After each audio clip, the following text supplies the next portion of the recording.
ठंड के दिनों में ड्राई फ्रूट खाना बहुत ही अच्छा होता है।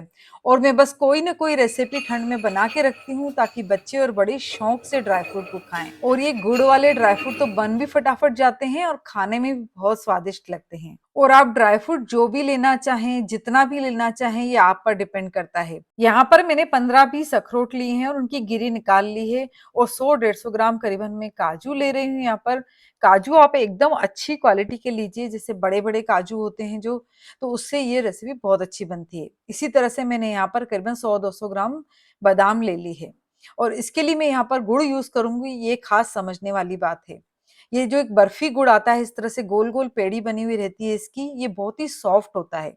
ये सॉफ्ट वाला गुड़ हमको यहाँ पर यूज करना है। आपके यहाँ अगर इस तरह से पेड़े नहीं मिलते हो गुड़ के, तो जो भी गुड़ आप लें वो छुरी से काटते वक्त काफी सॉफ्ट हो, इस बात का ध्यान रखिए। सभी ड्राई फ्रूट्स को हम एक फ्राई पैन के अंदर ड्राई रोस्ट कर लेंगे धीमी आंच पर। हमें 2 से 3 मिनट बस इसको ड्राई रोस्ट करना है, कलर नहीं चेंज करना है इसका, बस हल्का सा इसका फ्लेवर एनहेंस हो जाए। सभी ड्राई फ्रूट्स को मैं सेक करके एक साइड रख लूंगी। ड्राई फ्रूट हमें बहुत अच्छी क्वालिटी का लेना है, तभी जब ये रेसिपी तैयार होगी तो बहुत ही ज्यादा स्वादिष्ट और फ्लेवरफुल लगेगी। हम चाहें तो मूंगफली के साथ भी ये वाली रेसिपी तैयार कर सकते हैं, क्योंकि गुड़ मूंगफली खाना भी हमारी सेहत के लिए बहुत ही फायदेमंद होता है। यहाँ पर एक इंग्रेडिएंट और ले रही हूँ मैं, वो है पोपी सीड्स यानी कि खसखस। करीबन 100 ग्राम मैंने यहाँ खसखस ली है। और उसे भी मैं धीमी आंच पर अच्छे से 1 मिनट के लिए रोस्ट कर लूंगी।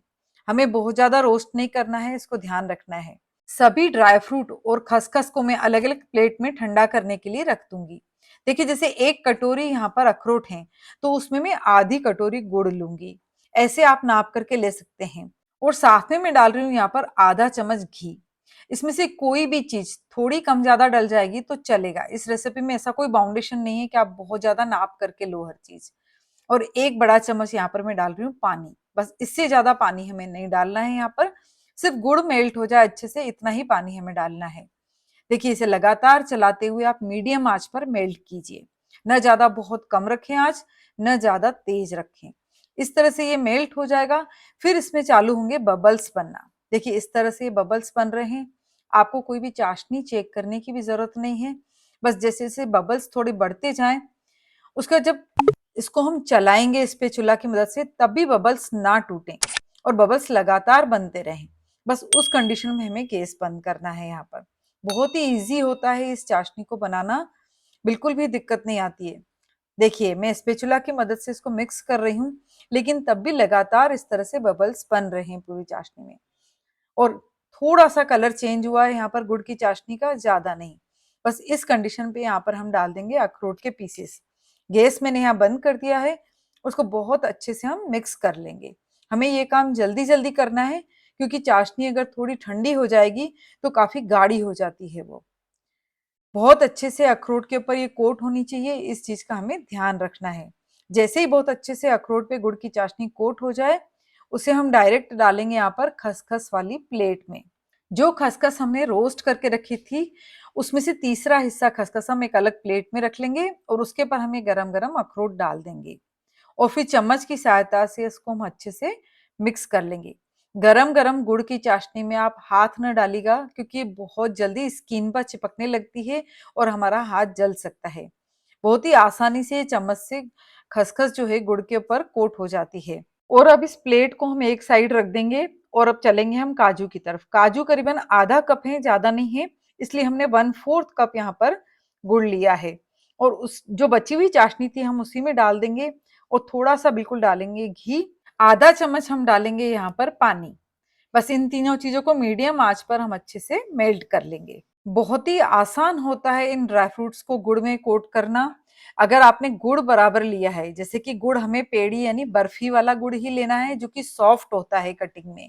अगर हमने हार्ड वाला गुड़ लिया तो मेल्ट होने के बाद ये थोड़ा ठंडा होएगा, तब इसका वापस से क्रिस्टलाइजेशन हो जाता है, यानी ये वापस वो गुड़ में कन्वर्ट होना शुरू हो जाता है।